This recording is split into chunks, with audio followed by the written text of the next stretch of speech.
¿Qué tal? Muy buenos días. Domingo 2 de mayo. Me da mucho gusto saludarlos. Para comenzar este mensaje te voy a pedir si inclinas tu rostro y vamos a la presencia de nuestro Señor en oración. Padre Santo, Señor, gracias Padre por un día más, un domingo más que podemos escuchar tu mensaje, tu palabra, Padre Santo, para alimentarnos nuestro espíritu y poder vivir con ello, Señor, y hacer tu voluntad. Gracias Padre Santo por tu bendición. Gracias, Señor mío, porque abres nuestra mente, nuestro corazón y nuestro espíritu al entendimiento de tu palabra. En el bendito nombre de tu Hijo Jesucristo. Amén. Muy bien. ¿Qué es lo que se nos viene primeramente cuando escuchamos la palabra madurez? Muchas veces asociamos esto con una fruta, cuando vemos que en su interior aún no está listo para ser comestible, duro, sin sabor, sin estar listo aún. Aplicando este concepto a una persona, ¿cómo es una persona madura? Madura físicamente, mentalmente, pero sobre todo espiritualmente. ¿Cómo te definirías tú? ¿Cómo nos definimos? ¿Somos una persona madura? ¿Somos personas que actuamos maduramente? ¿O nos consideramos maduros? Ahora pues, en una comunidad de cristianos, llámese iglesia, ¿puede haber conflictos entre hermanos? ¿Entre líderes de la iglesia? Parece que esto es imposible o que no debería de suceder o que no está dentro de lo que es el liderazgo de una iglesia. Pero ¿cómo se resuelven los conflictos en la iglesia? Para saber todo esto, te voy a pedir que me acompañes a Hechos 15:36 y de ahí brincamos al 16:10. Hechos 15:36, 16:10. Dice así: Algún tiempo después Pablo le dijo a Bernabé: volvamos a visitar a los creyentes en todas las ciudades en donde hemos anunciado la palabra del Señor, y veamos cómo están. Resulta que Bernabé quería llevar con ellos a Juan Marcos, pero a Pablo no le pareció prudente llevarlo porque los había abandonado en Panfilia, y no había seguido con ellos en el trabajo. Se produjo entre ellos un conflicto tan serio que acabaron por separarse. Bernabé se llevó a Marcos y se embarcó rumbo a Chipre, mientras que Pablo escogió a Silas, y después de que los hermanos lo encomendaron a la gracia del Señor, Pablo partió y viajó por Siria y Cilicia, consolidando a las iglesias. Llegó Pablo a Derbe y después a Listra, donde se encontró con un discípulo llamado Timoteo, hijo de una mujer judía creyente, pero de padre griego. Los hermanos en Listra y en Iconio hablaban bien de Timoteo, así que Pablo decidió llevárselo por causa de los judíos que vivían en aquella región. Lo circuncidó, pues todos sabían que su padre era griego. Al pasar por las ciudades, entregaban los acuerdos tomados por los apóstoles y los ancianos de Jerusalén, para que los pusieran en práctica, y así las iglesias se fortalecieran en la fe y crecieran en número día tras día. Atravesaron la región de Frigia y Galacia, ya que el Espíritu Santo les había impedido que predicaran la palabra en la provincia de Asia. Cuando llegaron cerca de Misia, intentaron pasar a Bitinia, pero el Espíritu de Jesús no se los permitió. Entonces, pasando de largo por Misia, bajaron a Troas. Durante la noche, Pablo tuvo una visión en la que un hombre de Macedonia, puesto de pie, le rogaba: pasa a Macedonia y ayúdanos. Después de que Pablo tuvo la visión, enseguida nos preparamos para partir hacia Macedonia, convencidos de que Dios nos había llamado a anunciar el Evangelio a los macedonios. ¿Qué encontramos primeramente en estos versículos que acabamos de leer? Que hay una disputa sobre Juan Marcos. En Hechos 15:36, Pablo sugiere que él y Bernabé regresen a todas las ciudades donde habían plantado iglesias en el primer viaje misionero de Pablo. Pablo le dice a Bernabé: volvamos a visitar a los hermanos en todas las ciudades donde hemos anunciado la palabra para ver cómo están. Lo primero es que Pablo insiste en decir: volvamos a visitar a los hermanos. Recordemos que Pablo hizo mucho evangelismo, predicó en lugares donde no había todavía ninguna comunidad cristiana. Sin embargo, también entendía la importancia de fortalecer y animar a aquellos que ya eran cristianos, que ya estaban las iglesias establecidas. Esa era la motivación inicial para esta segunda aventura misionera. Pablo tenía un corazón para atraer a la gente al cuerpo de Cristo, haciendo madurar a la gente en el cuerpo de Cristo. Dice: para ver cómo están. Insiste, para ver cómo están aquellos que ya se les compartió el Evangelio. Eso nos muestra que Pablo tenía un verdadero corazón de pastor. Él no estaba contento con solo plantar iglesias sin antes verlas cuidadosamente alimentadas y creciendo en la fe. Versículos más adelante, Pablo y Bernabé se dividen por un asunto de llevar a Juan Marcos con ellos. Bernabé quería llevarse consigo a Juan, el que tenía por sobrenombre Marcos, pero a Pablo no le parecía bien llevarlo consigo, porque se había apartado de ellos desde Pánfilia y no había ido con ellos a terminar la obra. Y hubo un desacuerdo entre ellos, y terminan separándose. Bernabé toma a Marcos y navega hacia Chipre, y Pablo escoge a Silas, encomendado por los hermanos en la gracia del Señor, y pasa a Siria y a Sicilia, confirmando a cada iglesia. Recordemos que Juan, el que tenía por sobrenombre Juan Marcos, había dejado previamente al equipo misionero, bajo lo que parecía una causa poco honorable, en circunstancias poco honorables. Esto lo vemos en Hechos 13:13. Probablemente esto hizo que Pablo no quisiera confiar en él para un segundo viaje misionero. Bernabé quería, pero Pablo no le parecía. Realmente Lucas no nos dio ninguna pista sobre quién estaba bien o quién estaba mal en esta disputa, en esta discusión. Pero debemos de recordar que nunca es bueno que haya disputas personales entre aquellos que llevan el Evangelio y sirven en el ministerio. Hubo un desacuerdo entre ellos.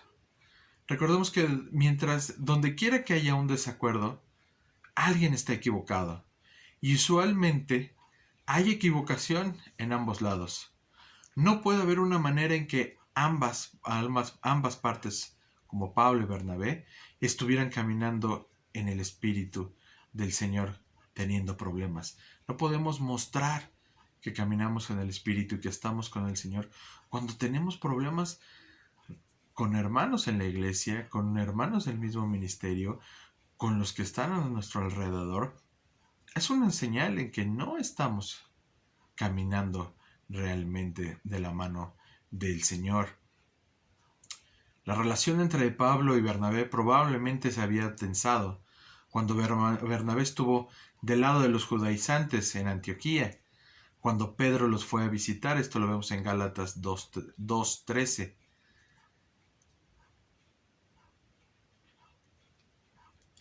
¿Cuáles son los motivos?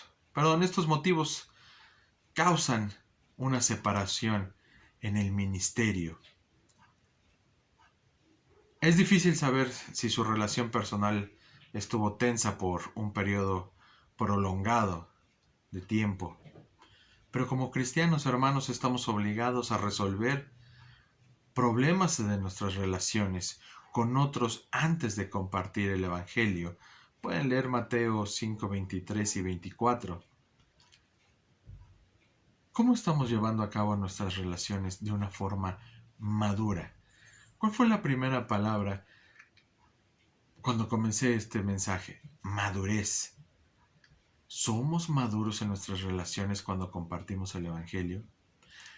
Cuando tenemos una relación madura, ¿es más fácil compartir el Evangelio?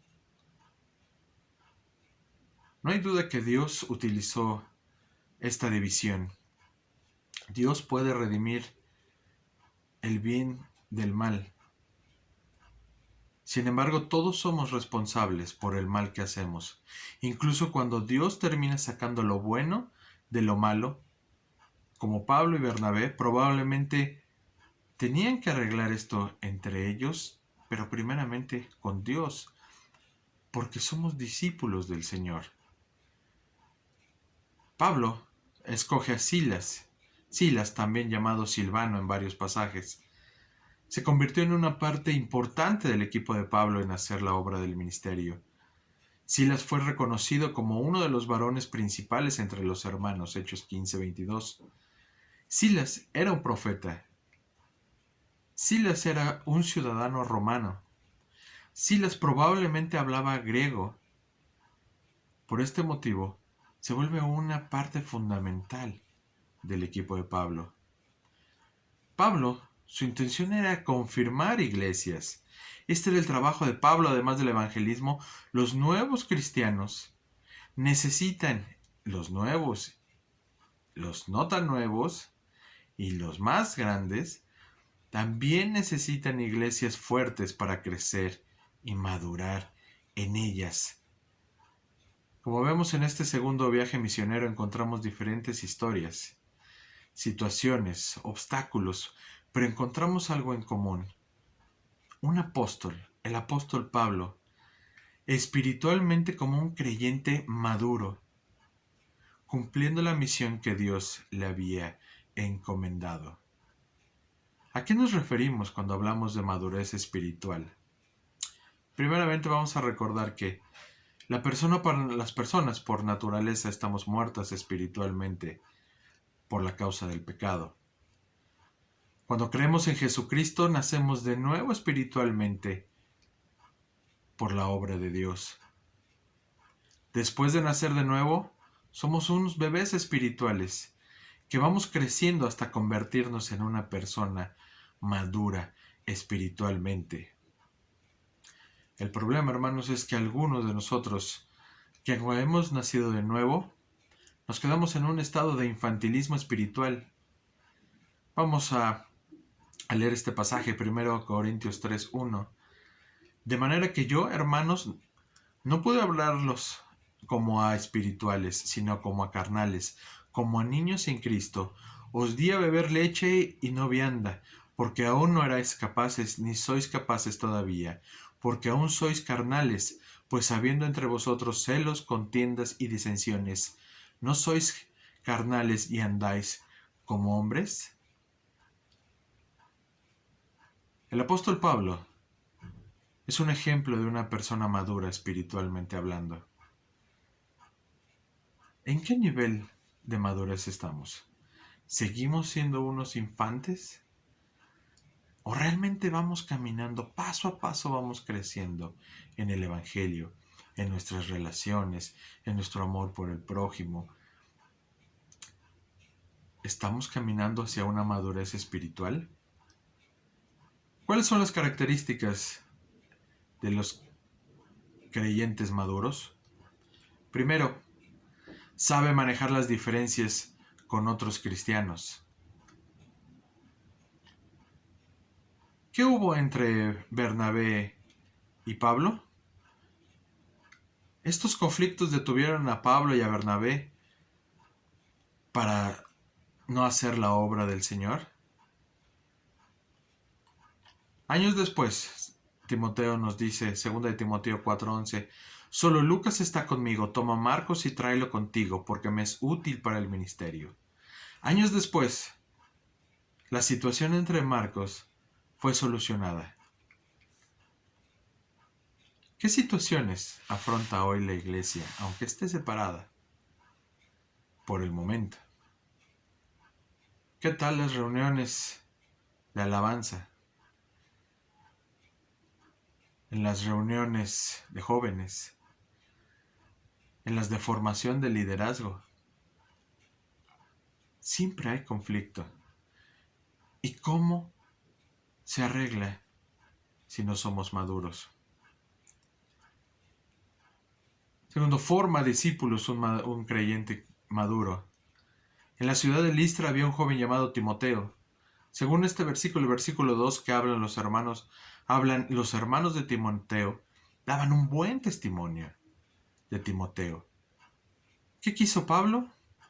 Que Timoteo lo acompañara. Vio en Timoteo una persona que le sería útil en su viaje misionero. Pablo no discipuló inicialmente a Timoteo, sino que tal vez nos da una idea, fue enseñado por su madre o por su abuela. El apóstol Pablo con los años se convirtió en un padre espiritual para Timoteo. Dice 1 Timoteo 1:2. Lo formó y con el paso de los años se convirtió en una persona de confianza de Pablo, y aquel a quien el mismo Pablo le entregaría la posta antes de morir.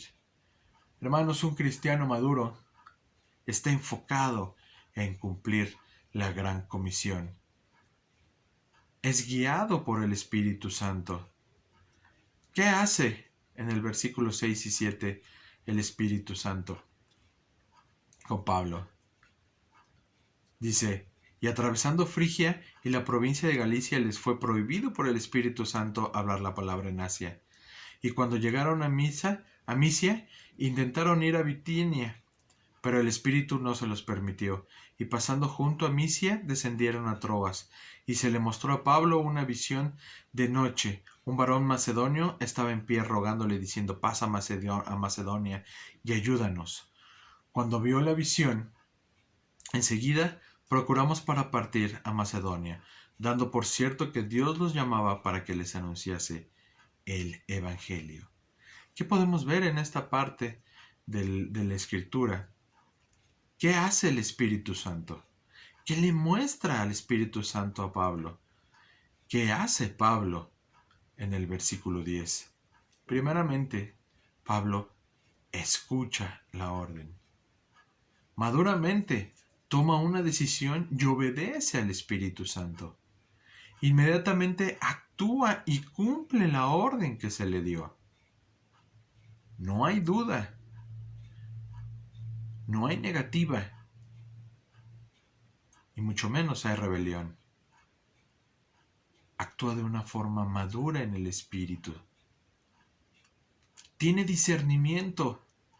La palabra discernir es sinónimo de juicio, perspicaz, distinguir, comprender. Es decir, cuando una persona discierne algo, debe de comprender, distinguir lo bueno y lo malo, lo correcto e incorrecto, y ser prudente en su manera de actuar.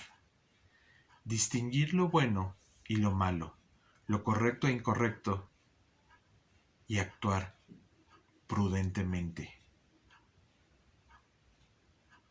¿Tenemos esas características como unos cristianos maduros espiritualmente? Adora a Dios en todo momento.